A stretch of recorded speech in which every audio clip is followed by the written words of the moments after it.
Welcome back to another episode of Trash Talk. I'm John Bernard. This is Nick. We are the K-Roos Bros, giving you the fight news from around the world. This week, we are in New York City, Madison Square Garden, UFC 322. This is the biggest card of the year. We're on the ground for it. Look, it's always hard to throw out that title, biggest card of the year. Is. But if you go through the fights on this card, Leon Edwards versus Carlos Prates, Sean Brady's on here, Islam versus JDM for a double champ spot.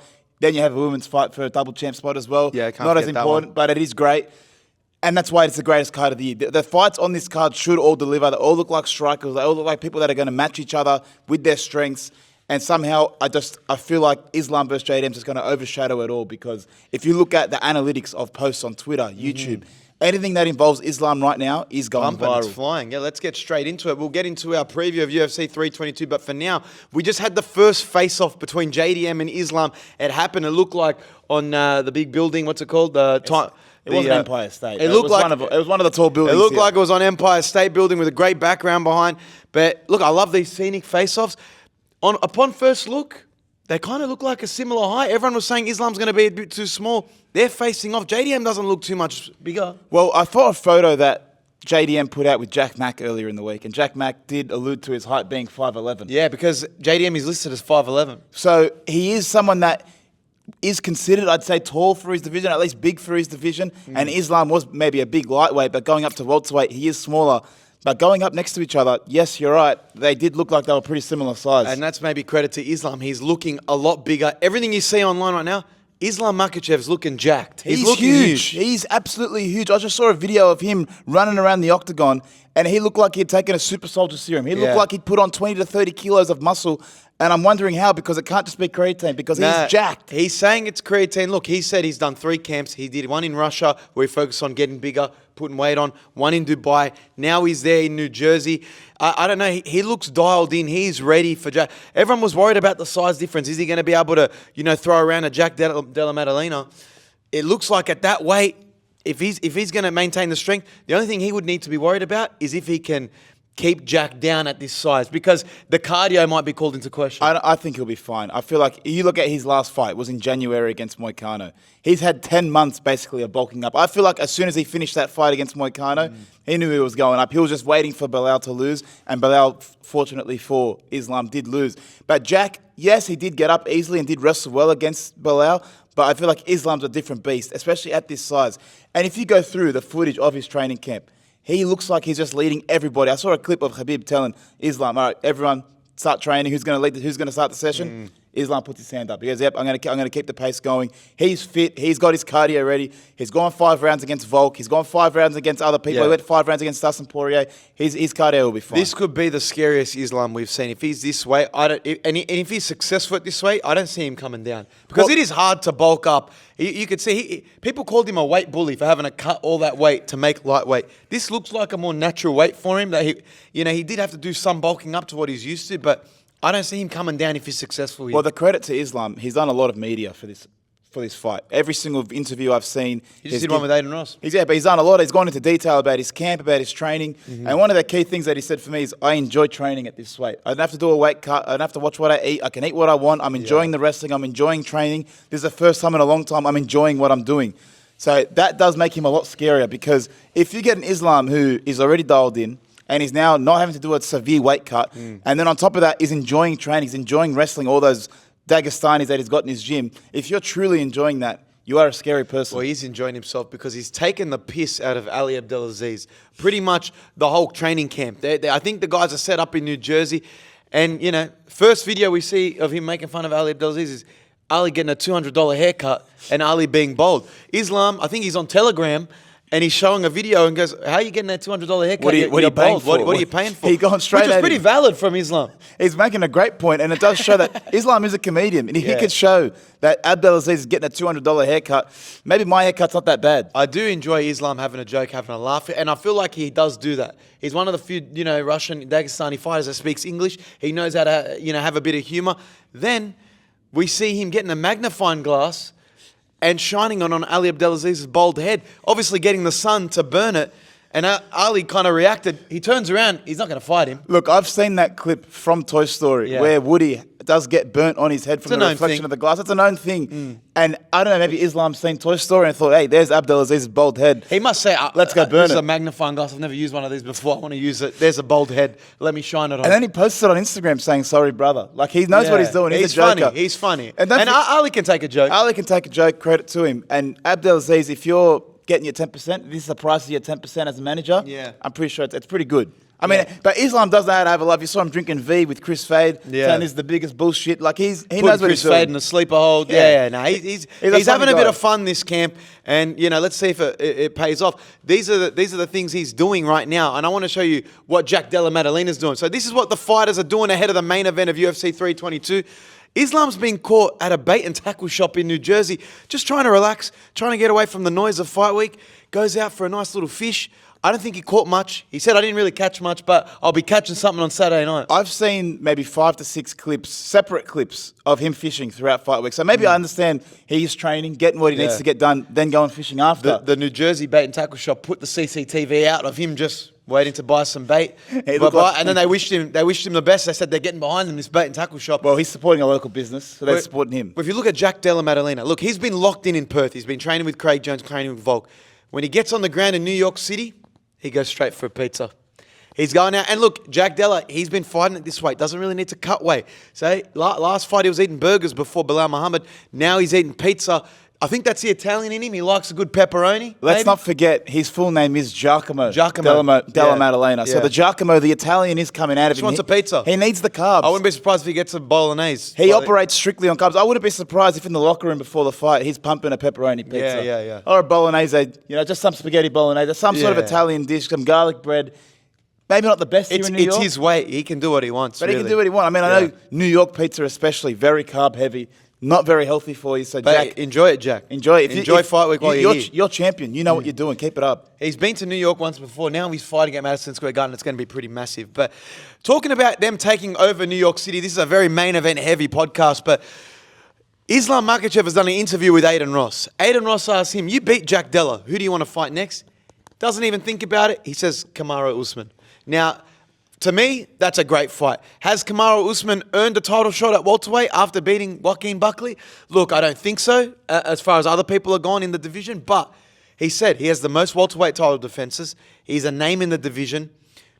He probably deserves it just based on his legacy alone. So Islam says that fight makes the most sense for him. Okay, let's look at this on face value. Kamaru Usman is 1-3 in his last 4 fights. He's beaten one welterweight, and that is Joaquin Buckley, who wasn't even top 5 himself in the rankings. But one fight was Khamzat Chimaev on short notice. Okay, let's put an asterisk on that. But one. he didn't beat Khamzat Chimaev, and he has one ranked win against Joaquin Buckley, who wasn't even a top 5 rank.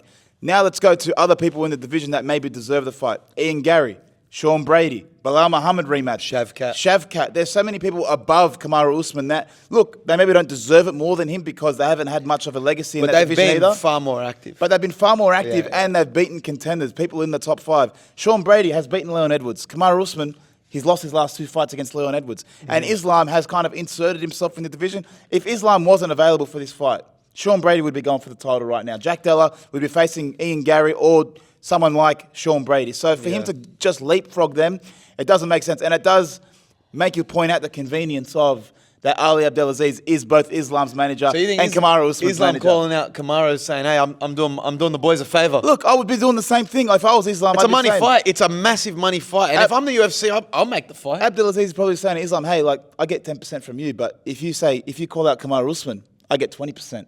So let's maybe, if you want to do me a favour, that's all I'm saying. I help you, you help me. Yeah, but you know what? To Kamaru Usman's credit, he's positioned himself for this fight. He's called for this fight before.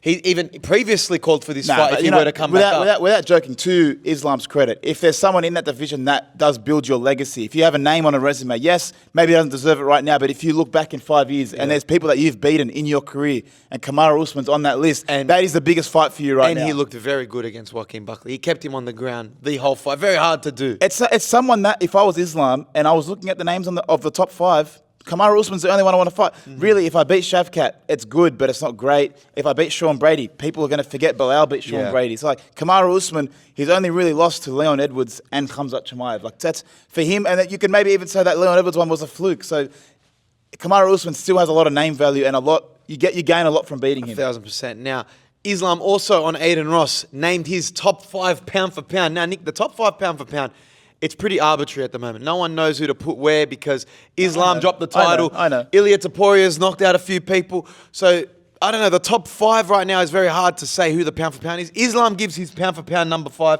as Ilia Topuria. That's fair. I mean, I would have him top 2, but for Islam, who's obviously having a go at Ilia Topuria, I understand why he's not having him in the top 2 I think or 3. Ilia should be far further down that list. He should definitely be top 2 after what he's done in his division at lightweight, knocking out who he's knocked out. We're looking at it from Islam's perspective. Okay. He's having a shot at Ilia, so Ilia's 5. Number 4, he has Alex Volkanovski. How are you going to put Volk ahead of Ilia when Ilia knocked him out? I was just trying to defend you, Islam. How can you have someone that got brutally KO'd by Ilia Topuria above him? Volk should be on the pound for pound list. Don't get me wrong. He's still the featherweight GOAT, and he's shown it. And he's still featherweight champion. He's featherweight champion.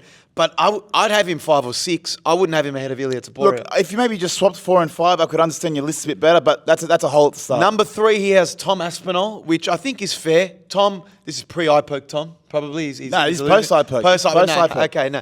Well, look. Yeah, Tom Aspinall is the heavyweight champion. No one at heavyweight beats him. If it is pound for pound, he has to be on this list.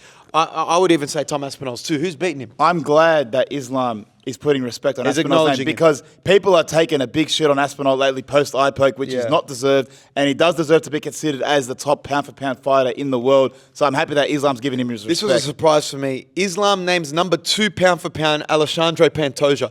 Now, this is a guy that doesn't get respect at all on the pound for pound list. This guy has cleared out his whole division almost twice over. He is, I would say, probably the best pound for pound. If you had to put him up against anyone, his resume up against anyone, everyone acknowledges him. He's one of the best going right now. So for him to get the respect from Islam is very telling. I don't think he should be as high as 2. Just because it's flyweight. He's dominated his division. I understand the respect given to him, but to put him above Ilia, to put him above Tom, and then, I don't know, is Merab ahead of him? Who's number 1?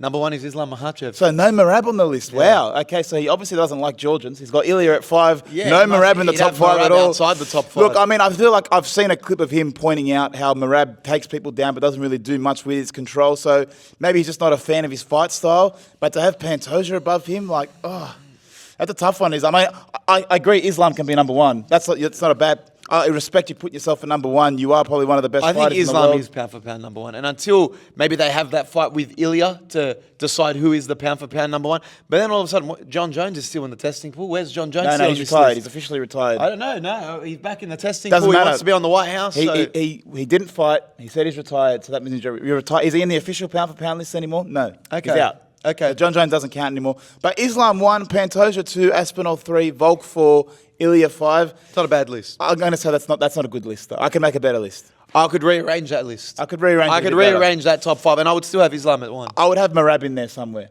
I feel like Merab's definitely earned top 5. Especially if he goes for 4 fights in 1 year. Yeah, that's pound for pound material. Well, let's talk about Tom Aspinall, as we alluded to. They haven't rebooked his fight yet. Tom Aspinall versus Cyril Gane, the rematch, has not been talked about. When they're going to reschedule it, is it going to happen at the end of the year? Is it going to happen sometime next year on a Paramount card? No one knows. Apparently, Dana White came out and said Tom Aspinall's vision is fine. He doesn't have a torn retina or whatever everyone's saying online. He will be fine, and they're going to get that fight rebooked.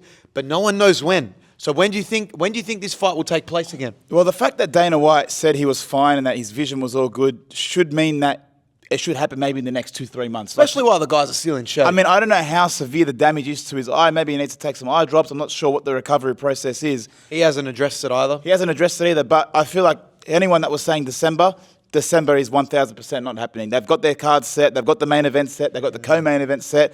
So it's really going to be January or February.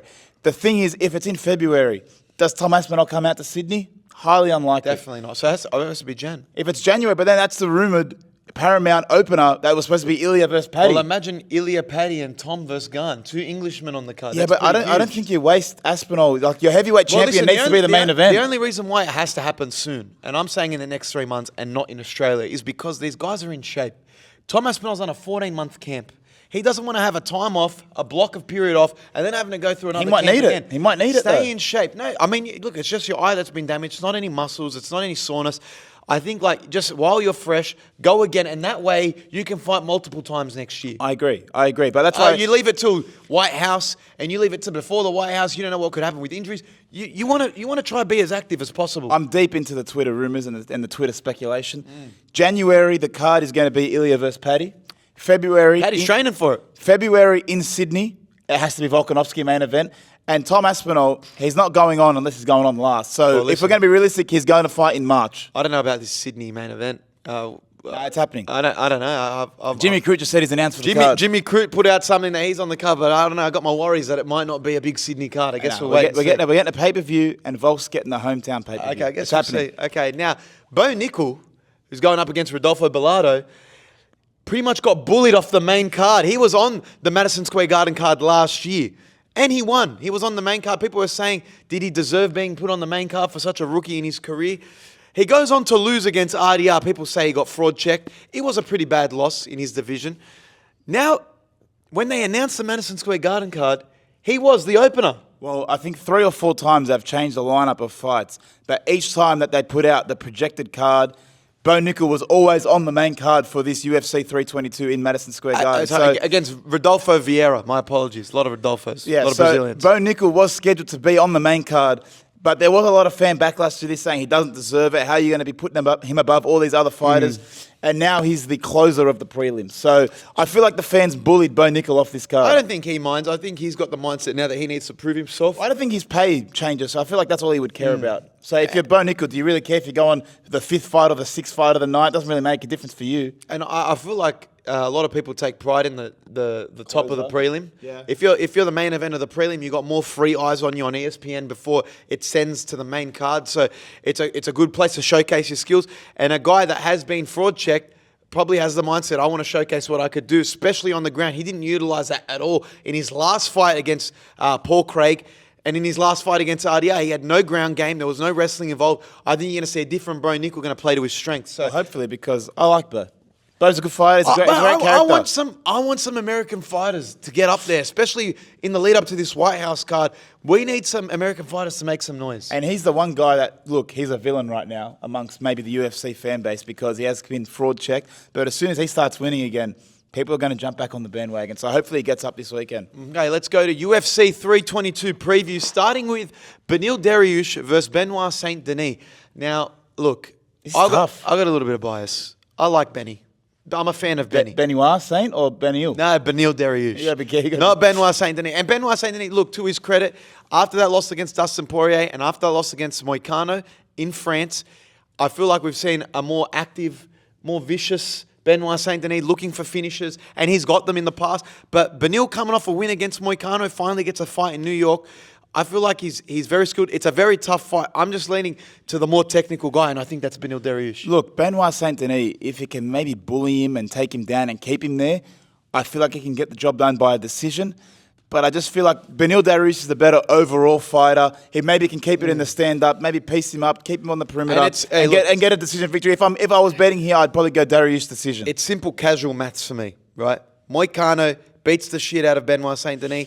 Benil Dariush beats the shit out of... He didn't beat the shit out. Benil Dariush beats Moicano. I'm going with Benil Dariush. Look, that UFC maths doesn't usually work, though. I feel like there's been cases in the past where you think it's that easy. It isn't that easy, but I'm leaning towards Benil. Okay, Sean Brady versus Michael Morales. Look, Sean Brady did not need to take this fight. He's the #1 contender. He could have held out for either a higher-ranked fighter or a championship shot. Hey, look, he was calling for Ian Gary, and apparently Ian Gary didn't want it. So for him to accept this fight on somewhat shorter notice than the other fighter, I feel like this fight was announced later than the others. For him to accept this fight, he has to be confident in victory, and I do think he's going to win because it's too much on the line for him to lose this fight. Morales isn't, a guy that he's going to just walk through, though. He's dangerous. Morales is a very dangerous opponent. You've seen what he can do, especially on the most recent fight night he was on, getting that victory very easily.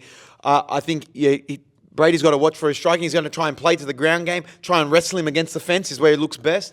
But again, I'm leaning more towards Sean Brady. He's very confident, and he says, I don't care who you put in front of me next. I will get a title shot eventually. And the way he fought against Leon Edwards, he dominated him. So, I feel like he's in his prime right now. He's at his best, and he's just got too much to lose, way too much to lose. And if he does win, he should be calling out the title shot because whoever wins this fight between Islam and JDM, Sean Brady deserves next. He'll probably be in the crowd watching it after his match. Now, Leon Edwards versus Carlos Prates. This is the first time Leon Edwards is going up against a pure striker. Something that he needs. For some time. And it's exactly, it's something that he needs. It's going to be a battle of the strikers in this division. And I'm just leaning towards Carlos Prates a bit more. I know you like Leon Edwards. He's a former champion. He's beat the likes of Kamaru Usman. You can't forget that. He didn't lose in dramatic fashion to Bilal, And Carlos Prates, he did struggle against Ian Gary. He maybe shown signs of life in the 5th round, and that was about it. So, if Leon comes in with a very good game plan, I think you can lean towards Leon, but I just think the viciousness of Carlos Prates striking, I think he's going to find a shot and land it, and we may see the end of Leon Edwards. Look, I feel like, again, people are overlooking Leon Edwards. Yes, he did get dominated by Bilal. Yes, he did get dominated by Sean Brady, but those were just bad matchups for him. People always talk about UFCs about matchups, and Carlos Prates is a great matchup for Leon Edwards. Yes, he has the spinning elbow knockout in his last fight. Yes, he's a great striker, but Leon Edwards, in my books, is a better striker. He's a more technical striker. May not have the power that you're saying that Carlos Prates has, but I just feel like Leon Edwards, this is basically his career. If he loses 3 fights in a row, his career is basically over in the UFC. It's very hard to get path back to a title after that. I'd agree with that. So with that much on the line, I feel like Leon Edwards, I don't see him getting the knockout. I see him getting the decision victory. I feel like he'll just keep it on the... He'll play to his strengths, maybe try and take him down a bit, wrestle him a bit, really utilize his striking to his best and get a decision victory. I think Leon Edwards needs this win and he'll get it done.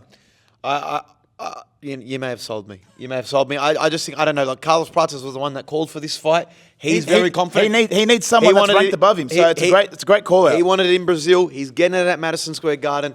The fighting nerds have had a rough year. After that Carlos Prates win, I think this is the momentum that they need. I forgot that. He's actually like the whole fighting nerd stable is on Carlos Prates. Because if they lose 3 in a row as a group, stable, yeah. It's pretty rough. Like that's right off the year of 2025. Just look towards 2026. Okay, we've got the co-main event: Weili Zhang versus Valentina Shevchenko. Now, we've got to cover Shevchenko fight in the past. She's good. She's a great fighter. She's very good. Getting up there in age. 37. She's old. She's also 30. She's old for a fighter, not just for a woman fighter. But Weili Zhang's also 36. So it's a granny fest. It's a battle of the old ladies. Yeah. No, look, to their credit, they both beat the shit out of us, but. I just have to lean more towards Weili Zhang. I've seen her. We saw her fight in Sydney. She's lovely, great to deal with. More so, I just think that she's younger. I think I think she's. I don't know. I'm more of a fan favorite of Weili Zhang. I feel like she's easier to get behind, and she looks more like her demeanor's more scary. I don't know. There's something about her. She looks like she can fight me, whereas Shevchenko, she doesn't look as scary. You know when Islam fought Volk the first time. Yeah. And Volk really gave him a hard time because it was a smaller opponent, struggled to keep him on the ground. Kept it tight. Kept it low and tight. I just think Shevchenko hasn't really gone up against a smaller girl coming up from strawweight. It'll just be a difference from her, and I don't know. I think Weili Zhang can do enough. Look, she's very diligent in her training, so I'm going with Weili Zhang. Women's MMA is always very surprising, so I'm just going to say Weili Zhang, but I'm not very confident in that. Yeah, Shevchenko's a favourite. So is she? She'd have to be. I don't know. She'd have to be. Haven't looked at it, to be honest. No, okay. And the main event, the one that everyone is here for, Jack Della Maddalena versus Islam Makhachev. Nick, it pains me to say it. I'm going with Islam. And that's not a knock on Jack. Jack has done an unbelievable job to get to the top of this division. He is the reigning champion. But I just look at Islam's build. The guy's squatting 160 kilos. Everyone in his camp, from Javier Mendez to Khabib, saying he's bullying everyone. He's fit as he can be. Luke Rockhold came out and said that Islam bullied him when they were grappling. So the guy's got strength. I just think it may be a bit too much for Jack. And Jack's a great grappler, but I think there's going to be a big difference between Bilal and Islam. And look, I feel like JDM would be happy to hear you say that because he's all about proving people wrong. But Islam is just such a short price favourite coming into this. And the same way when Ilya went up and everyone was talking about his size, when Volk even went up to face Islam the first time, I don't think size is that big of a factor. And you saw them facing off. There's not much between them. Once they put on that size and are accustomed to fighting people, the skill difference that they possess is what kind of carries them through the fight. And look, I feel like the only time where it hasn't really worked out for a fighter was maybe when Izzy Adesanya went up. And that's where the size difference kind of was a massive advantage. And Volk in the second fight. That was a short notice. We don't count that. But look, I really want to back the Aussie here. I do feel like Jack's going to put on a really good show. I don't see Islam getting the finish like some people are saying. But if I feel like it does go to a decision fight, Islam's going to probably edge it out in the decision because if he does dominate the grappling exchanges, yes, Jack can get back to his feet. but he's got to really outstrike him when he gets back to the feet. And if Jack doesn't do that, I just feel like Islam's going to keep shooting. He's going to do what Merab does, keep shooting, try and control him on the ground, and then just edge out a short decision victory. Like that's just the way I see the fight going. I feel like Islam's going to get it done by decision. Well, other people in the division, Sean Brady, Bilal said Islam's going to take him down. He's just going to be able to get back up. But just how long can he do that for? And how long can Islam keep doing that for? Because you saw Bilal, after he failed a few takedowns, they kept it striking. And Islam came out and said, if I can't take him down, I'll stand up and box with him. He's very confident in his striking as well. Regardless what you think, it's going to be fireworks. Jack has a 70% finish rate. Islam has a 66% finish rate. So I've just taken a decision. Nick's leaning towards decision. I'm just going to take Islam head-to-head, and we'll get into our best multis. But I just think Islam's going to be too good, too strong, and he's going to claim the number 1 pound-for-pound spot. He's too motivated, and I just think he's doing too much. Well, there's been quotes from Islam all week about his motivation. He says, I don't want to leave this sport till I get my double belt. He really wants this. He said, this is my legacy. This is all I want to do. He wants to replicate that feeling of winning the title the first time. Yeah. So when you're talking like that, as a Dagestani fighter who parade on about how all they care about is their legacy, I feel like this is a legacy fight. It doesn't get much more of a legacy fight than this. And he's kind of picked Jack Della. He's waited for Bilal to lose his title. He's waited for someone to come into that position. And nothing against Jack, but it is a matchup nightmare for him, who's had trouble with wrestlers in the past, Bilal being the outlier. So I feel like Islam should get it done. It pains us to say it. I'm hoping that Jack surprises us and gets it done. Be great for Aussies, but I just don't think it's going to happen. Well, this is our best multis heading into UFC 322. I'm starting with Bo Nickal on the prelims. I think he's going to bounce back. He's due for a win. Probably play to his strengths. Definitely get a wrestling win. I can see him winning by submission. I'm just taking Bo Nickal to win. Benil Dariush, a Syrian brother. Hopefully he gets it done. I've got him head-to-head. Sean Brady to win. I think he's too motivated. He wants to keep his number 1 contender spot. I'm taking Sean Brady.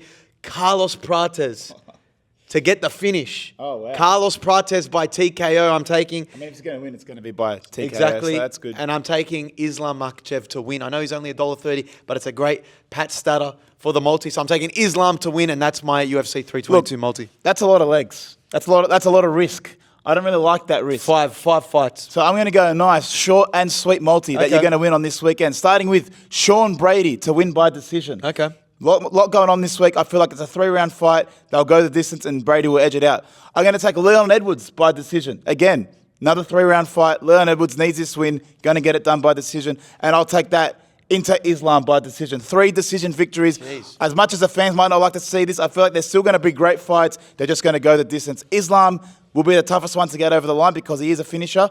But I feel like if Jack can keep up with his defense, he can get it done by decision. So I'm going to go Islam by decision. I mean, if you look at the last fights that were at Madison Square Garden, Bo Nickal went to decision. Michael Chandler and Charles Oliveira went to decision. So, I mean, MSG has a history of a few decisions. The only thing that didn't was Stipe Miocic versus John Jones. And, you know, that was that 3rd or 4th round. It was 3rd round, and it was an old Stipe getting kicked in the hip. Maybe there's something in the air in Madison Square. Maybe get a bit more cardio. Well, let's move on to boxing because Jake Paul versus Tank Davis is off. Okay, Tank Davis is a scumbag. He's got arrested for something. He's been charged with something. Allegedly. Just want to say allegedly. So Jake Paul has to pivot and find a new opponent for this year. People were saying Francis Ngannou. Francis said, no, I'm not getting in the ring. Don't even suggest my name.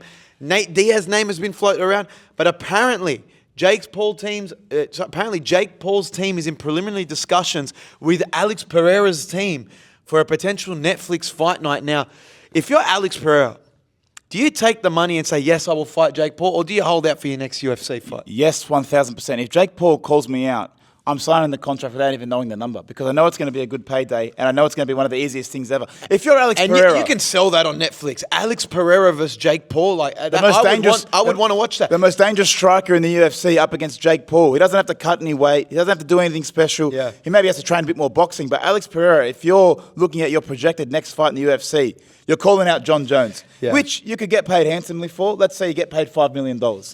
You're going to probably lose to John Jones. John Jones is a better fighter than you. There's a lot of advantages he has in fighting that you don't, and you're probably going to lose that fight. If you go to boxing and face Jake Paul, you're going to get paid probably $20 million.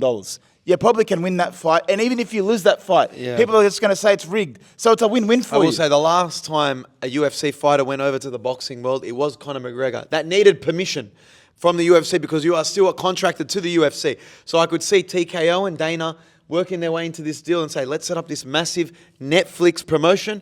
And they could do that. Imagine a Jake Paul co-promoted with Dana White on Netflix. That fight would be absolutely huge. Could happen as early as December, but it could also happen next year.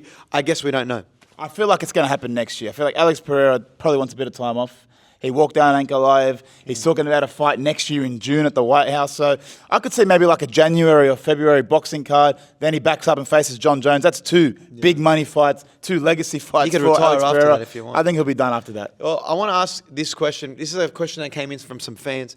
Is if Islam loses to Jack Della Maddalena, how much does it affect his legacy? Or does he lose a lot of stock?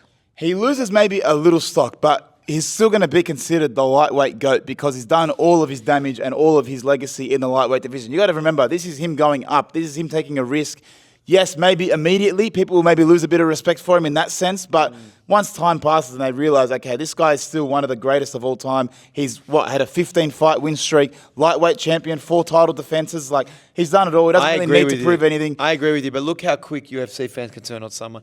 The fact that, like, you know, Tom Aspinall is now the biggest bitch in the UFC because of an eye poke, just based on the fans. And, you know... Yeah, but if he just knocks out someone in his next fight, when Ilya knocks out Max Holloway, it's an aging Max Holloway. Or when Ilya is set to knock out Justin Gaethje, if he does, it's Justin Gaethje at the back end of his career. People don't look at the nitty-gritty details. Islam is taking a risk going up.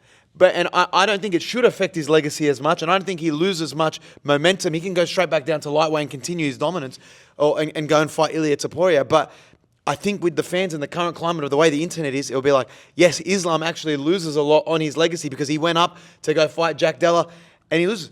But did it affect Israel Adesanya when he went up? Not at the time, because he came back down, had a title defense, so he kind of was okay. Everyone kind of excused the loss because he was going up in his weight division, and he didn't look too bad.